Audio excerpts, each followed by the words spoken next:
વિશ્વ આજે વ્યસન મુક્તિ તરફ જઈ રહ્યું છે. લોકોમાં જાગૃતિ આવી રહી છે કે તમાકુ કે સિગરેટ કે બધાના સેવનથી કેન્સર થઈ રહ્યા છે અને લોકો આજે લાખોની સંખ્યામાં મરી રહ્યા છે.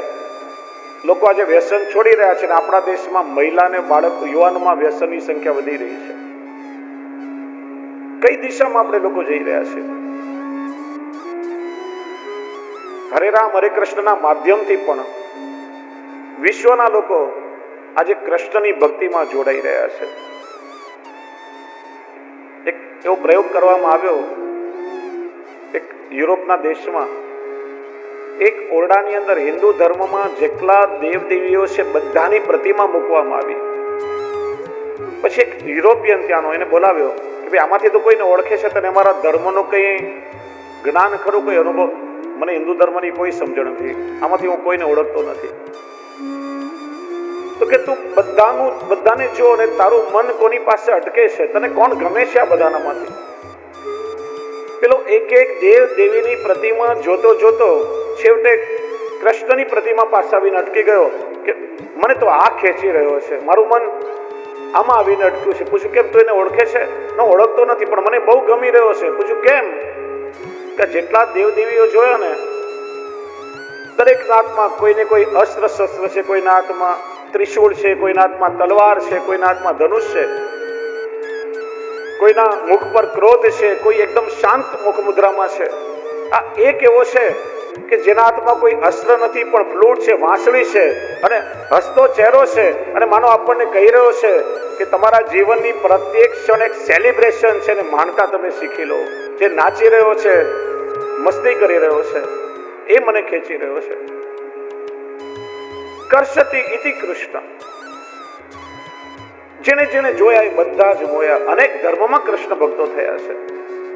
રહીમજી પ્રિયતમ છબી નૈનન બસી પર છબી કહા સમાય, ભરી સરાય રહીમ લખી આપ પથિક ફિર જાય. ધર્મશાળા પાસે કોઈ પ્રવાસી આવે ને ખબર પડે કે બધા રૂમ ઓક્યુપાઈડ છે, એક પણ રૂમ ખાલી નથી, દરવાજેથી પાછો જતો રહે.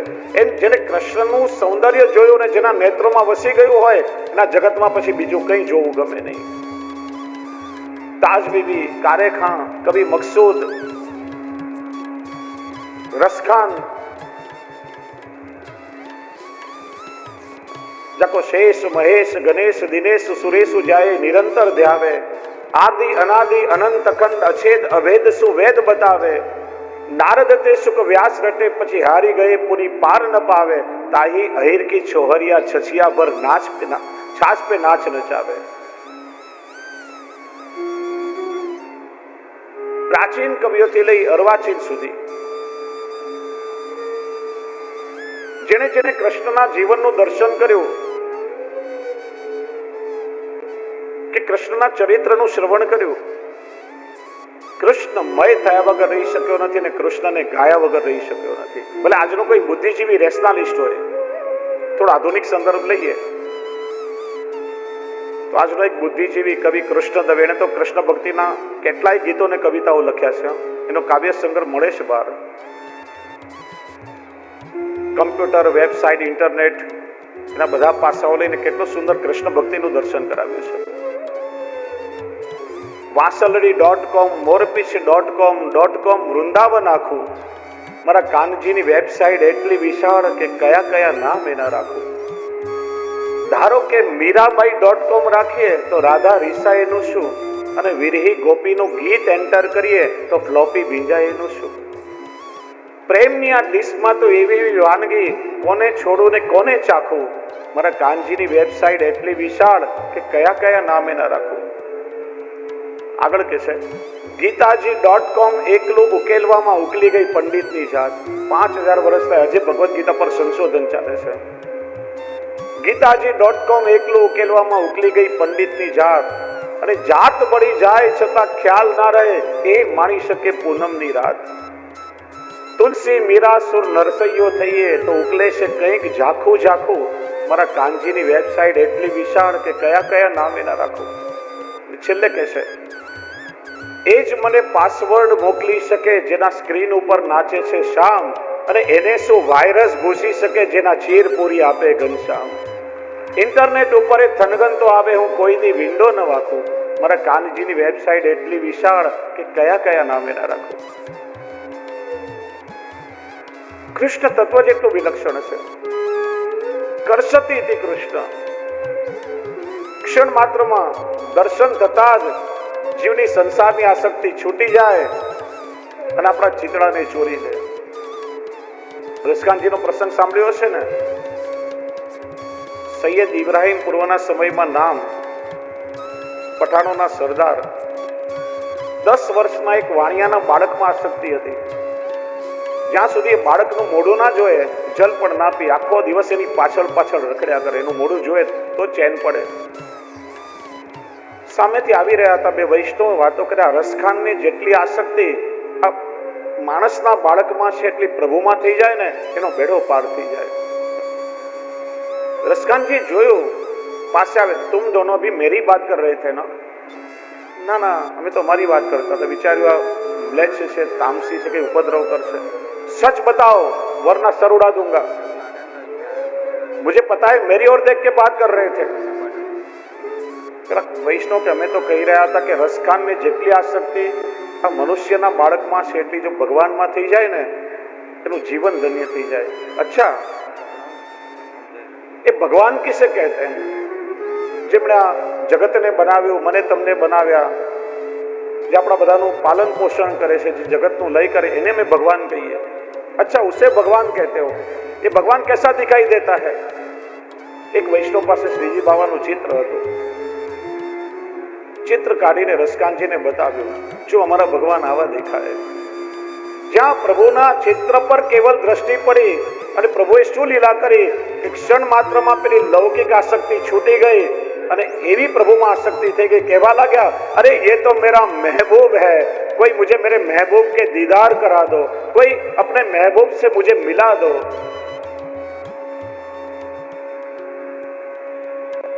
આ ચિત્ર મને આપશો? વિચાર્યું કે જીવનો ઉદ્ધાર થતો હોય, ભલે રાખે. ચિત્ર આપ્યું. चित्र लईने चारे बाजू भटके, जे मळे ने के ये मेरा महबूब है, कोई मुझे मेरे महबूब से मिला दो. एक बार यात्राळुओनो संग व्रजમાં જઈ રહ્યો હતો. કોઈને ચિત્ર બતાવ્યું. इसको पहचानते हो? ये मेरा महबूब है. कितने समय से तड़प रहा हूं अपने महबूब से मिलने के लिए, कोई मुझे मिला दो. वैष्णव के अरे આ તો અમારા શ્રીજી બાવા છે અને મેં તો એના દર્શન કરવા જ ગોપાલપુર જઈ રહ્યા છીએ. नाचवा लग्या. आज मुझे अपने महबूब का पता चल गया. संघ साथे व्रजમાં આવ્યા. જ્યાં મંદિરમાં પ્રવેશ કરવા જાય, દ્વારપાલોએ રોકી લીધા.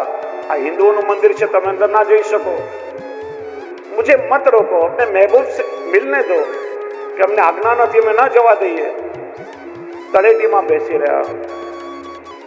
એક દિવસ થયો, બીજો દિવસ થયો, અન્ન જલ છોડી દીધું. એવી તાલાબેલી લાગી છે. રાત્રે શ્રીજી બાવા ગોકુલ પધાર્યા. અડધી રાતે શ્રી ગુસાઈજીના મસ્તક પર હાથ ફેરવી જગાડ્યા. કાકાજી જાગો. પ્રભુ, અડધી રાતે શું આપને કોઈ પરિશ્રમ થયો? કાકાજી, આપે મારું એક કામ કરવાનું છે. મારો એક ભક્ત મારા માટે 3 દિવસથી તરસી રહ્યો છે, અન્ન જલ લીધું નથી. જો પ્રભુએ કેવી લીલા કરી ખબર છે? ચિત્રમાં જેવા વસ્ત્રાભૂષણ ધર્યા હતા ને, પોતાના શ્રેયસથી વડા કરી લીધા અને ચિત્રમાં હતા એવા ધારણ કરી ગિરિરાજજીના શિખર પર ઠાડાયા અને વેણુનાદ કરવા લાગ્યા. આ વેણુનાદ રસકાનજીએ સાંભળ્યો. જ્યાં જોયું, દર્શન થાય, અરે એ તો મેરા મહેબૂબ હે. દોડ્યા એકદમ. જ્યાં પ્રભુને ભેટવા જાય, ઠાકોરજી અંતર્ધાન થઈ ગયા. દર્શન તો આપ્યા પણ મળ્યા નહીં. શ્રીનાથજીએ કીધું, ગુસાઈજીને આજ્ઞા કરી, મને મળવા મારો ભક્ત તરસી રહ્યો છે. મને દર્શન તો આપ્યા પણ જ્યાં મને પકડવા ગયો, હું અંતર્ધાન થઈ ગયો. પ્રભુ, આપે દર્શન આપ્યા તો સ્પર્શ કેમ ના કરવા દીધો?